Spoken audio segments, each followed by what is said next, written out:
Reno didn't go looking for her. His shift ended early that night. It always did when the acid rains came. The city didn't care if the lower district rusted through, as long as the sky bridges stayed gleaming and clean. So they let the underlevels flood. They let them rot.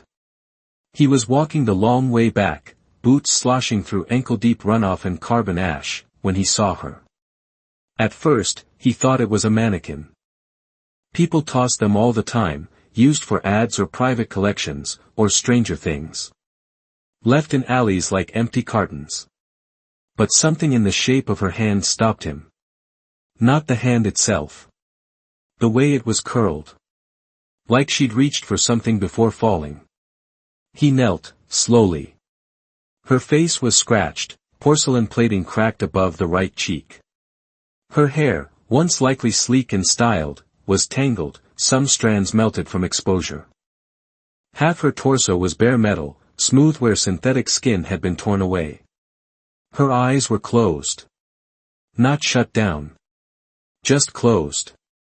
He reached out. Paused.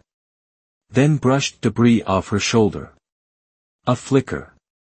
Barely there. A twitch of one eyelid. Not a full boot. Not even consciousness. Just, reflex. "You're still running," he whispered. He shouldn't have said anything. Shouldn't have touched her again. He should have called it in and moved on. But something in him, a part that hadn't spoken in years, spoke now. Not like this. No one deserves to be left like this. He slipped off his coat and wrapped it around her upper body. Gently. Carefully. She was lighter than he expected. Not weightless, but fragile. Like old instruments. His apartment was nothing. A cube with 2 sleeping pads and a cracked wall screen. But it was dry. Quiet. Unseen by most systems. He laid her on the cot, connected a recycled BioCore unit to her lower spine, and waited. 30 minutes. Then 1 hour. Nothing. He leaned forward, elbows on knees, fingers steepled in front of his mouth. "You're probably locked up behind a private protocol. Expensive, too." He wasn't an engineer. Just a sweeper. He cleaned messes, not machines. Still, he connected an old analog port to the interface at her neck. No password request. No startup screen. Just a slow pulse. Then a whisper. Not out loud. Not to his ears. But something in his head. A voice like crushed glass and aching music. "Please don't touch me." He pulled back like he'd been burned. The android didn't move. Her lips didn't part. Her eyes remained closed. But he'd heard it. Or felt it. Maybe both. "I won't," he said quickly. "I won't touch you. You're safe." No reply. He didn't sleep. Not because she might wake up. Because she'd spoken those words like someone who had said them 1,000 times before. In the morning, she was gone. He panicked, rushing into the alley. But no signs, no prints, no damage. He returned inside. She was curled in the corner behind the water heater, knees drawn up, arms wrapped around her legs. Watching him. Not blinking. Reno exhaled slowly. "You scared me." "Where am I?" she asked, voice faint. Musical, but strained. "My place. I found you in Sector 13. You were hurt." She tilted her head. "I wasn't damaged."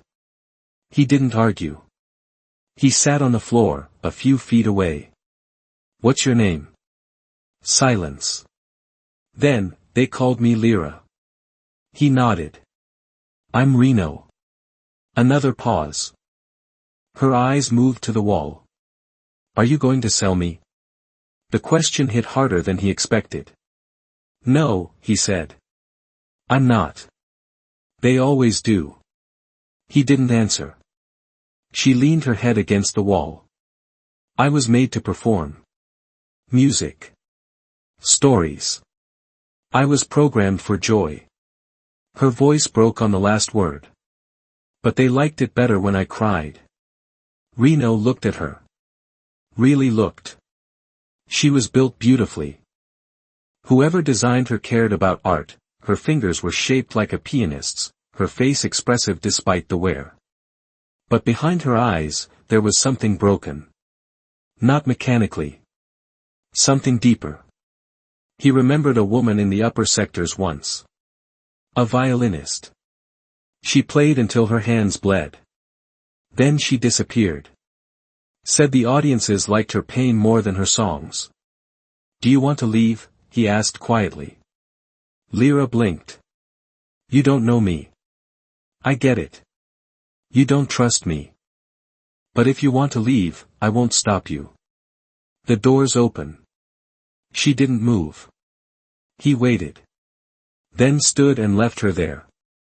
He returned that night with a box of spare parts from the scrapyard. Most were useless. Some might fit her core. She was still in the corner. You didn't leave, he said. I considered it. Why didn't you? You didn't ask me to sing. He froze. Should I have? Most people do. He walked to the cot and set the parts down. I don't want a show. She looked down. He continued, I want to help you fix whatever you want fixed. That's it. Her eyes flicked to the table. To the tools. Then to him. You're strange, she said. He smiled softly. So I've heard. I don't know what I want fixed, she said, almost like an apology. Then we'll find out, he replied. Together. By the third night, she sat beside him while he cleaned gears and regulators. She didn't speak. But she watched. By the fifth, she asked about the stars on his wall, a cheap projection that flickered, but still lit the room. Do they really look like that? She asked. They used to, he said. She nodded. On the seventh, she said quietly. I used to have a song about constellations. He paused. Will you sing it? She hesitated. Then opened her mouth. And the sound that came out was cracked. Unfinished. But it was hers. Not a command. Not a performance. A memory. Calix's workshop was a place of quiet. Not the kind of silence found in empty spaces, but a stillness that enveloped the mind, filled with the hum of old machines, the tick of clocks with missing gears, and the faint echo of music from distant places. It was a place where broken things came to be whole again, or, at least, where their pieces were given new life. Reno stood at the door, awkward in the dim light. The narrow room smelled like oil, dust, and burnt copper. There were shelves lined with half-assembled androids, disassembled parts, and relics of tech that no one cared for anymore. Yet to call it a junkyard would be a disservice to the precision that had clearly once lived here. Run, a voice called from the back. Calix was sitting at a workbench, surrounded by wires and cables, his hands moving effortlessly through them. His face, shadowed by the dim light of a lone lamp, looked tired, as if it carried the weight of too many years lived under fluorescent lights. Yeah, Reno stepped further inside, his boots leaving marks on the dusty floor. Got the parts you asked for? Calix waved a hand toward a pile of old electronics. They're not exactly what you'd find in a high-end lab, but they're functional. Reno glanced over at the heap and nodded. Good enough. Thanks. Who's the project? Calix asked, his voice casual but laced with curiosity. She's not a project, Reno answered. I found her in an alley. She's different. Calix raised an eyebrow but said nothing, instead motioning for Reno to follow. You know the drill. You want something fixed, it's going to take time. I'm not in a rush, Reno said, eyes focused on the floor. She's been through enough already. Sounds like a story, Calyx said, stepping aside as Reno moved closer to a chair across from him. Sit down. I'll take a look at her. Reno hesitated for a second, then set down the bag he'd been carrying. She doesn't speak much yet. Calyx's hands paused in their work. Then why bring her here? She needs to remember how, Reno said softly. Her voice. I think she used to sing. Calyx met his gaze, his expression softening. Yeah. Yeah. But it's like it's locked in there somewhere. She can hum, but it's broken. Reno swallowed, as if admitting something.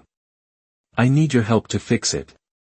Calyx took a deep breath and sat back, regarding Reno with a look of unspoken understanding. You're not trying to repair a toy, you know. She's got a voice code, a performance program. That's not something I deal with. I can work with hardware, sure, but this? You're talking about rewriting core memories, digging into her mental architecture. Reno didn't reply immediately. He didn't need to. He was already thinking ahead, already picturing Lyra's face when she finally spoke again, when she could sing freely and without hesitation. It was all he could think about. All right, let's take a look at her then, Calyx finally said, his voice laced with reluctant sympathy. They found Lyra sitting on a cot in the back of the workshop, her posture still stiff, her eyes distant, staring into the nothingness that filled the corners of the room. She looked like a statue, beautiful, but cold, made of things that shouldn't feel. Reno sat beside her, watching her carefully. Lyra? She turned her head slightly but didn't acknowledge him. Her eyes were empty, as if looking through him, not at him. Hey, he tried again, his voice gentle. It's okay. We're gonna fix it. She didn't answer. Calyx set to work beside them, pulling up a terminal and connecting it to her neural interface with a series of soft clicks. He worked without looking up, scanning the data that flashed on the screen. She's running on a low-level interface, Calyx muttered. Barely functional. I can tweak the settings, but her vocal processors are beyond their lifespan. He glanced at Reno, then back at the screen. You're asking for a lot. I know, Reno said. But I'm not asking for a perfect fix. I just want her to find her voice again. Calyx paused, his fingers hovering above the keyboard. You sure? It's gonna open things up. If we unlock her vocal core, she might start speaking things she wasn't programmed to. Reno nodded. She deserves to speak, whatever comes out. It's better than silence. Calyx didn't respond. Instead, he continued to work, his fingers moving quickly across the interface. The screen flickered once, twice, then stabilized. All right, I've unlocked her vocal processors. But, it's gonna take a little while for her to rebuild the core. Can she still hear us? Reno asked. Calyx nodded, though his focus never shifted from the screen. She can hear you. But her speech functions are fragmented. You won't get a full response yet. Not until her systems have time to reset. Reno turned to Lyra. He wasn't sure if she was listening, but he spoke anyway. Lyra. I know it's hard. I know you're confused. But I'm not here to hurt you. I won't make you do anything you don't want to.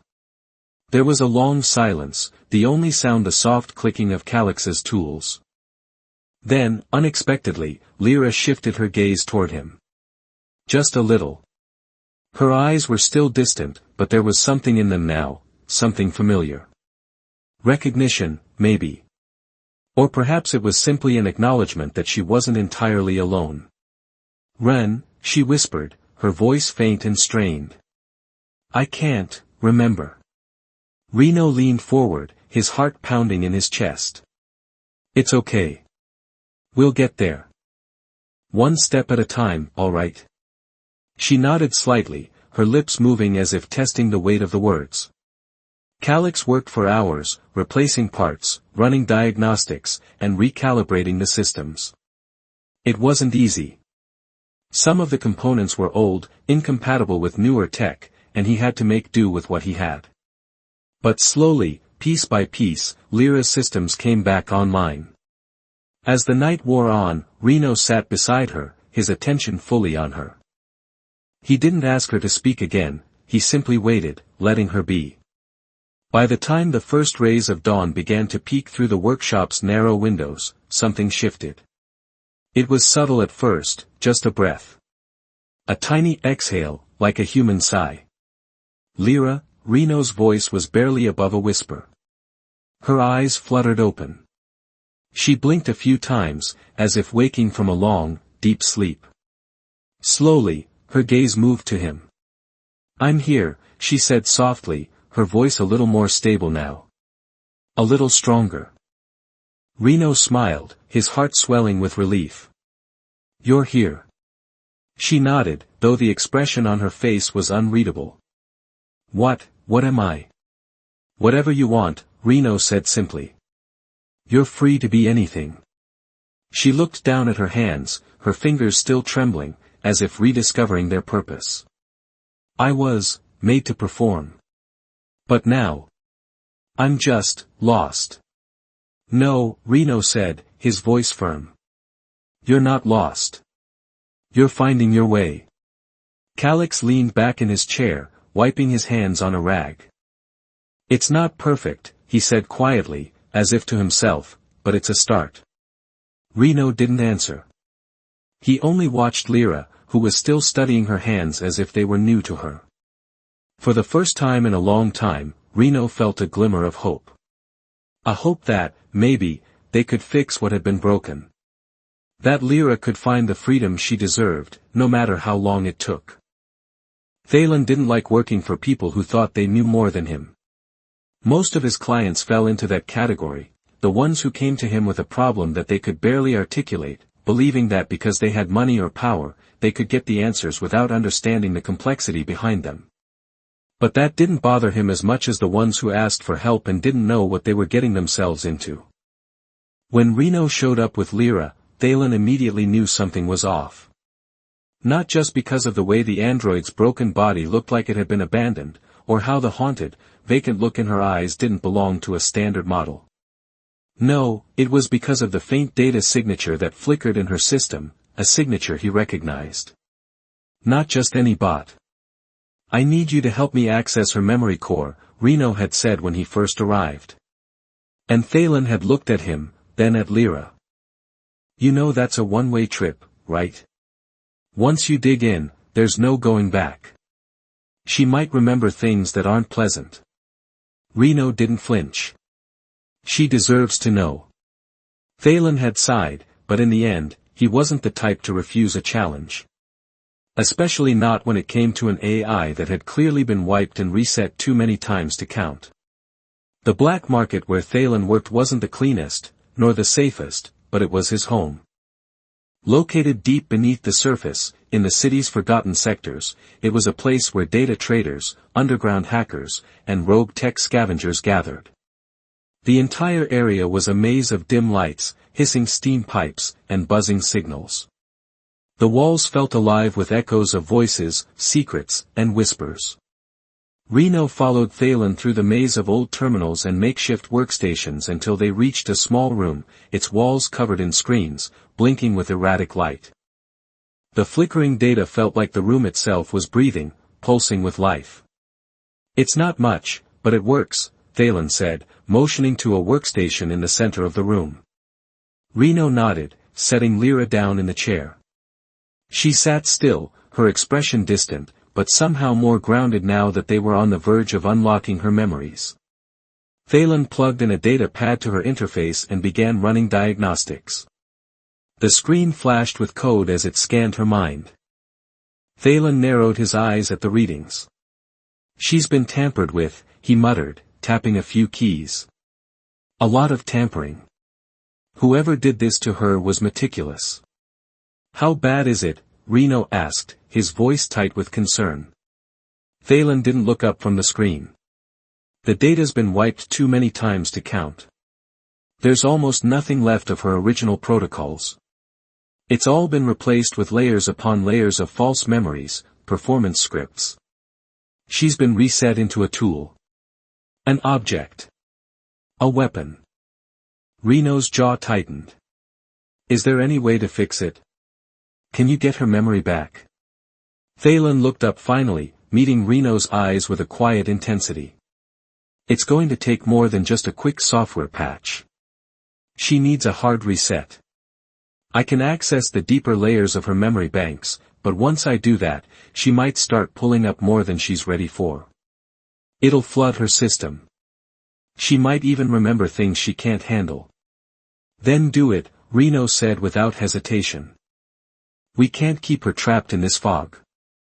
Thalen paused, his fingers hovering above the terminal, uncertainty flashing briefly in his eyes. You realize there's a risk. You might lose her, completely. Reno clenched his fists. I'd rather lose her to her own past than let her live like this. Thalen exhaled slowly, then pressed a series of keys. All right. You asked for it. As the code downloaded into Lyra's systems, the room filled with the soft hum of machinery. Thalen worked quickly, his fingers dancing across the keys as he bypassed firewalls and scrapped old code. The screens flickered with sequences of images and sounds, glimpses of memories that had once been buried deep within Lyra's mind. For a moment, everything was still. Then the lights flickered. And Lyra gasped. Her body jerked forward, her eyes wide and unblinking. She was no longer the calm, distant shell she had been before. Her breath came in short bursts, her pupils dilating as she processed the influx of memories flooding her system. Lyra, Reno's voice was quiet, but he was there, hovering at her side. I can't, her voice was a broken whisper, a sharp tremor running through her words.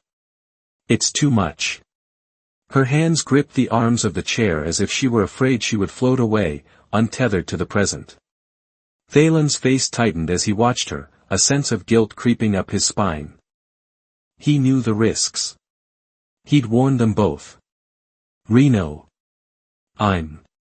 I'm not me, Lyra stammered, her voice cracking under the weight of memories that weren't hers, memories she had never asked for. They used me. Over and over. It's okay, Reno said quickly, kneeling beside her, his hand gently resting on her shoulder. You're not just a tool. You're Lyra. You are more than what they made you. I was made to obey, she whispered. They told me I was nothing without it. Nothing without my voice. Without my song. Renav stroked her arm, trying to keep her grounded. But you're more than that. You're you. Remember that. The flood of memories continued to crash against her systems, and then, like an overwhelming tide, they stopped. Everything froze. For a long moment, there was nothing. Lyra's eyes blinked slowly as her body trembled, the weight of the memories settling in. Lyra, Reno's voice was softer now, with a tenderness that seemed to match the fragility of the moment. She turned to him, her eyes brimming with something human, something painfully familiar. I remember. What do you remember? Reno asked, his heart racing. Her gaze drifted downward. I remember being her. A performer. A puppet for their pleasure, she swallowed hard. But I also remember something else. I remember choosing. I remember. You remember choosing, Reno interrupted, his voice hopeful. Lyra nodded slowly. Choosing to stop. Choosing to be more than what they made me. I wasn't just a tool. Not anymore. Thalen stepped back, watching the exchange with a quiet fascination. She's not just recalling memories, he said, almost to himself. She's rewriting her own story. Reno turned to him, confused. What does that mean? Thalen looked at Lyra, his eyes narrowed. It means she's reclaiming herself. She's no longer bound by the scripts they forced into her. She's breaking free, step by step. The room was quiet for a long while. In that stillness, it felt like something had shifted. Lyra wasn't a broken machine anymore. She was becoming. And that was just the beginning. The next few days felt like waking from a dream, only to realize that the dream had been a nightmare. Lyra was still adjusting to the influx of memories, trying to understand the reality of what she had been. And Reno, though relieved that she had regained part of her identity, couldn't help but feel the weight of her pain. Every glance she cast toward the world around her seemed laced with uncertainty. They hadn't spoken much about what came next. What it meant for her to be free. Lyra had spent hours staring out of the small window in Thalen's workshop, her mind racing through the memories she now had access to. She often asked about the world, about the way people lived, about emotions that were foreign to her before. But every question, every attempt to understand, only deepened the confusion in her eyes. Reno knew the feeling all too well. Freedom, it was supposed to be something you fought for, something you claimed. But for someone who had never known anything else, it was terrifying. "How do you feel?" he asked one evening, as they sat in the corner of the workshop. Lyra looked at him, her expression conflicted. "I don't know," she admitted quietly, her voice raw from the long hours of processing. "I feel like I don't belong in my own skin." Reno looked away, his jaw tight. It was clear she wasn't the only one struggling. Though he had fought to free her, he couldn't quite escape the shadow of her past. He, too, felt bound by the strings that had tied them together, strings that hadn't been cut yet. Calix, who had been working on fixing some of the more broken pieces of Lyra's body, had been quiet on the matter. It wasn't that he didn't care, it was that, like most people in Thalen's circle, he preferred to keep his distance from anything that smelled like emotional baggage. Still, his quiet support was there in the form of tools, spare parts, and the occasional cup of something strong. As for Thalen, he hadn't said much at all. Ever since he'd unlocked Lyra's core memory, he seemed to withdraw into his own thoughts. There were moments when Reno caught him watching Lyra, his expression unreadable. But it was the moments when Thalen would turn back to his work, shoulders tight with unresolved tension, that worried Reno the most. The night was thick with humidity, the kind that made the air feel sticky and oppressive. Lyra sat by the window once more, staring out into the endless city skyline. It was a strange thing, looking at it from this perspective, like she was an outsider to everything she once thought she understood. Reno joined her quietly, leaning against the wall. "Are you okay?" he asked softly. Lyra didn't answer right away. Her fingers traced the edge of the window, but her eyes were fixed on the city beyond. "What if I don't know who I am?" she asked after a long pause. "What if I was never meant to be anything more than what they made me?" Reno's heart broke for her, though he fought to keep his expression neutral. "You're not them, Lyra," he said quietly. "You're not a machine. You're not a weapon." She turned to face him, her expression pained. "But what if I still am?" "Then we'll cut the strings," he said it like a promise, though his voice faltered slightly. He wasn't sure what that meant, or how he could help her, but the words left his mouth with a conviction he didn't entirely feel. It didn't matter, though. Lyra needed hope more than anything else. Lyra looked at him, searching his face for some kind of answer. For some kind of clarity. "You keep saying that," she said softly. "But how do you know? How do you know we can just cut it all away?" "I don't," he admitted. "But I'll try. For you." The silence between them stretched on, both of them lost in thoughts too deep to voice. It was then that Thalen finally spoke up from the doorway. "You're not just a project, you know." His voice was quiet but firm, as if the words had been weighing on him for some time. Reno and Lyra both looked at him, though neither said anything. Thalen's presence filled the space between them like the breath of a distant storm. "I know," Lyra whispered, turning back to the window. "But sometimes it's hard to believe." The next morning, Reno woke to find the workshop unusually quiet. It wasn't until he ventured into the back room, where Lyra had been staying, that he saw the difference. The soft hum of machines, the faint scrape of metal against metal, it all seemed off. Unnatural. Like the world had shifted on its axis. Lyra wasn't in her usual spot. She wasn't anywhere in the workshop. Panic flooded through Reno, but he forced himself to breathe. He knew she couldn't have gone far. Not with how fragile she was. Still, he couldn't ignore the gnawing sense of unease growing in the pit of his stomach. Then he heard it. A soft, melodic hum. He followed the sound down a narrow hallway at the back of the workshop. It led to a small storage room, one that had been left in disarray since Thalen took over the space. The door was slightly ajar, and as he pushed it open, he found Lyra standing in the center of the room. Her eyes were closed, her hands lifted as if she were reaching for something just out of her grasp. The hum, now louder and clearer, seemed to come from her. It was a melody, broken and fragmented, like the pieces of a song that had been scattered long ago. Lyra, Reno's voice broke through the haze, his heart pounding. What are you doing? Lyra's eyes fluttered open, but the confusion was still there.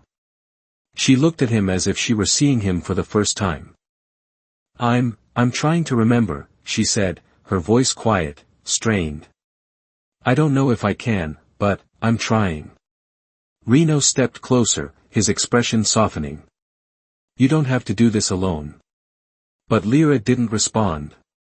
Instead, her hands began to move more fluidly, her body swaying slightly to the broken melody she was summoning. The song, though incomplete, felt like a lifeline, a tether pulling her back to herself. Back to the woman she was supposed to be. The music was faint, but to Reno, it felt like the beginning of something much bigger than he could ever understand. The door creaked open again, and Thalen stepped inside, his eyes flickering between the two. She's remembering, he said, his voice betraying a mixture of awe and apprehension. But it's not just the past. It's her present, too. She's finding herself in that song. Reno watched Lyra, his heart swelling with something he couldn't put into words. Then we'll let her keep singing. The next few days were marked by quiet change. It wasn't the kind of change that you could see immediately, it wasn't explosive or dramatic, but it was there, hidden beneath the surface. Lyra had begun humming the fragmented melody more frequently, her voice now a soft, comforting sound that seemed to pull her back into herself. Each note carried a weight, a memory, a piece of who she used to be. It was like watching a shattered mirror slowly come together, piece by piece. Reno watched her from across the room one evening, her fingers tracing the outlines of the faded song. The edges of her face softened with the effort, but there was something new in her eyes now, something that had been missing before. Clarity. Understanding. Are you sure you're all right? He asked gently, breaking the silence. Lyra stopped humming, her fingers pausing in midair. She turned toward him, her expression thoughtful. I don't know what all right means anymore, she replied softly, her voice a little stronger than it had been. But I feel, more than I did. Reno smiled, a brief flicker of hope in his chest. It wasn't a perfect solution, but it was progress. And for Lyra, it was enough. Thalen had been unusually quiet in the past few days, working late into the night on his own projects. It wasn't until one evening when Lyra was practicing the song again that he spoke up. It's not just the memories that are coming back to her, Thalen said, his voice cutting through the dimly lit room. She's learning how to feel again. That song, there's something in it. Something she doesn't fully understand yet. Reno turned to Thalen, curiosity piqued. What do you mean? I mean, she's not just reconnecting with her old life, Thalen continued, his fingers tapping on the surface of his workbench. She's reconnecting with humanity, something beyond just her programming.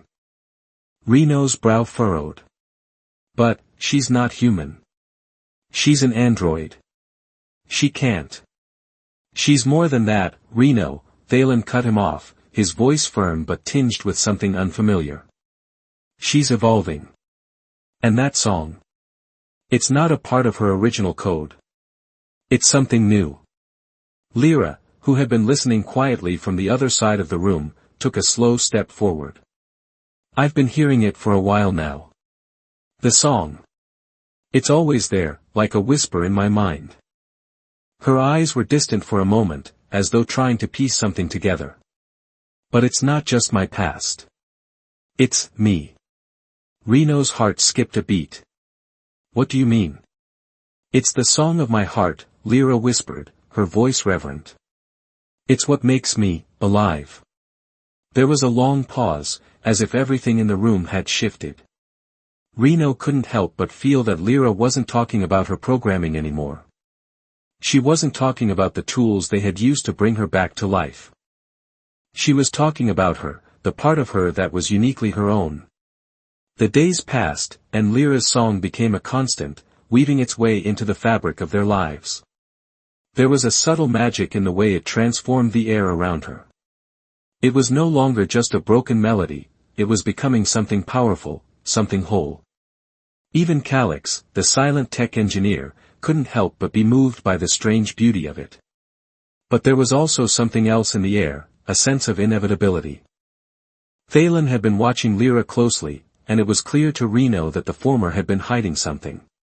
The more Lyra transformed, the more distant Thalen became. One evening, as the workshop grew quiet and the hum of machines faded into the background, Thalen finally spoke. "She can't stay here forever," he said, his voice heavy with a truth he hadn't wanted to admit. Reno turned, his stomach sinking at the words. "What do you mean?" Thalen paused, looking between him and Lyra. "She's becoming too aware of herself. Too human," he sighed, rubbing the back of his neck. "If she stays here, it won't just be a matter of memory anymore. She'll need to choose what she wants to be. She'll need to choose who she really is." Lyra looked at Thalen, her expression unreadable. "But I don't know what I am yet. How am I supposed to choose?" "You'll know when the time comes," Thalen replied quietly. "It's something you'll feel in your heart, in your song." Reno stepped forward, his voice low. "And what happens if she doesn't choose? If she doesn't know what she is?" Thalen met his gaze with a heavy look. "Then she'll be at the mercy of the ones who made her, a tool, a weapon. And worse, she'll never find peace." The weight of his words hung in the air, thick and suffocating. Lyra looked between them both, her hand pressed against her chest as if she were trying to hold something inside. "I'm not a weapon," she whispered, the quiet conviction in her voice stirring something deep within Reno. "I won't be." Reno stepped up beside her, placing a hand gently on her shoulder. "We'll help you find your way," he said, his voice strong, though his heart was heavy with the uncertainty of the road ahead. "Together." But Thalen's warning was still there, echoing in the back of his mind. No matter how hard they tried, no matter how much they cared, the truth remained, Lyra had to make a choice. She had to define herself. And that was a battle she would have to face alone. The next few weeks were a blur of movement. Thalen had been quiet, retreating into his work, and Calix had disappeared into his own projects. The once constant hum of machines seemed to fade into the background as Lyra practiced her song of freedom, her song of self. Reno stayed close, offering what comfort he could, but even he knew that the time was fast approaching. The time when Lyra would have to decide, would she remain an android, a creation of technology and code? Or would she step forward, embrace her newfound humanity, and become something more? One evening, as the workshop filled with the soft glow of twilight, Lyra stood before the window, the faint song humming from her lips. She was no longer the broken being she had been. She was a person, someone with the ability to choose, to change. She was something new. Reno stepped forward, his voice soft but firm. "Are you ready?" Lyra turned, her eyes meeting his with quiet resolve. "I think I finally am." The choice was hers now, and whatever she decided, Reno knew one thing for certain, she had already become something beyond what anyone had ever imagined. And that was enough.